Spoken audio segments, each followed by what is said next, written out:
Florida jury finds Alicia Andrews guilty of manslaughter in Julio Foolio's murder. Numerous channels cover hip-hop court cases, replaying the courtroom footage and giving the highlights.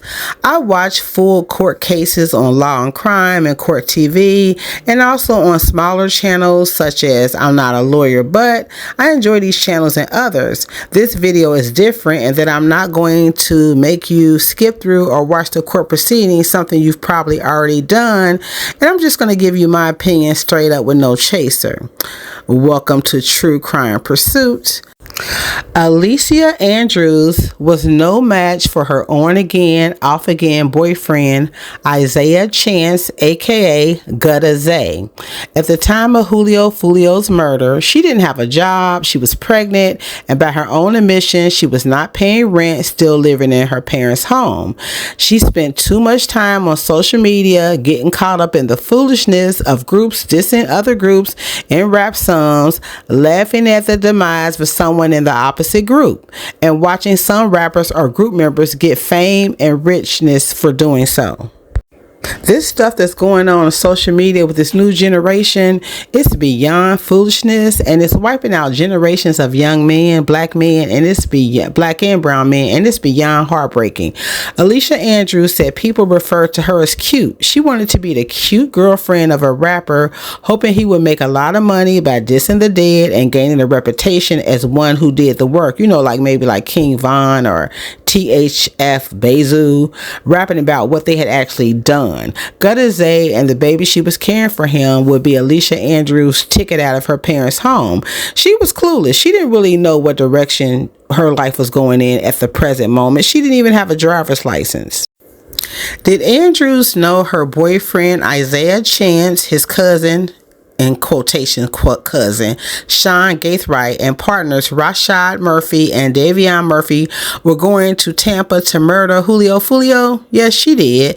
Andrews knew, but as people do in these situations, she turned a blind eye and rewrote the story to fit her narrative. The greater factor in her knowing was her insatiable desire. She wanted to be with Gudda Zay and knew it was wrong for him to plot and carry out Foolio's murder.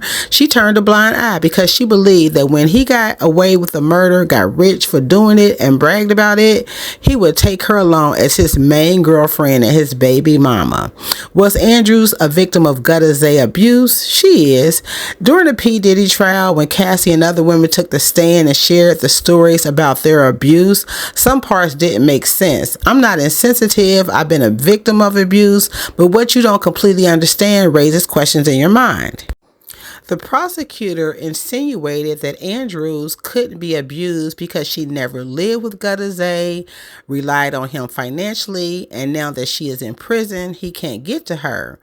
When nothing could be farther from the truth. As Andrews shared, he knew where she lived with her parents, and he could get to her. And in prison, there are ways to get to people. That prosecutor knows that. And especially people who, not especially, but for certainly people who testify against you. If you want to get at them, you can.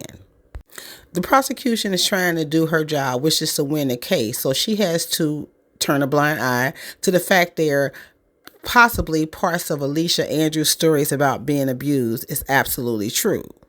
There were people online saying that the defense, they had like problems with the defense, and at first I wasn't fully appreciative of the defense, her defense counsel, but as the court case went along, they put in that work. That young guy and those women and everybody on that team, they really fought incredibly hard for her. I remember when the lawyer was trying to get the abuse thing in, and he was citing cases, and the judge came back and said those cases weren't the same, and people were like, well, why is he wasting time? You know, that's what some commenter said online. He was putting in that work. He was trying to save that young woman's life. He knew that she was facing life in prison, so he put in that work, and I know the best is yet to come with that young lawyer and that defense team. If I'm understanding it correctly, the maximum sentence she can receive for manslaughter is 15 years. It could be less, but I don't think it could be more. Andrews is 22 years of age, and she could be released in her early 30s, if not sooner, like with good behavior. My advice to her is to write some letters to Foolio's mom and his loved ones and ask for forgiveness. She was a part of this. She's been convicted of it, whether she did it or not. She's been convicted of it in a court of law, so she no longer has to hide and say she didn't know. She should write a letter if she hasn't already, and if she has written one, write more to her parents and apologize for not listening to them and acknowledge they were correct.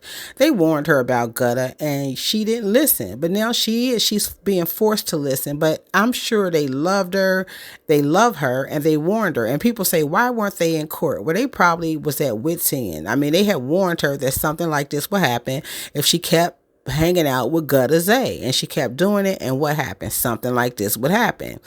And I would say do your best to mother your child from inside the prison and seek visitation if you still have custody of your child, or if you haven't given it up for adoption. Your decision. Don't beat yourself up for whatever decision you have made. Is your child. Forgive yourself for all you have done, and from this day forward, live your best and honest life and decent life as best you can. I have a true crime channel on YouTube that I'm growing out, and it's called True Crime Pursuit, and there is some content on the channel. I appreciate you all giving this video a like, sharing it, and leaving your comments and thoughts. It helps more people see my commentary, and it encourages me to do more commentary. I really am I'm into these hip-hop plots and homicides, and to learn, for them to be learning lessons. So I want to join wonderful bloggers out there, and again, give a like, a comment, and subscribe. This is True Crime Pursuit, and I love to hear your thoughts and your commentary about what Alicia Andrews should do moving forward, and anything else you want to write in the comments. Thank you.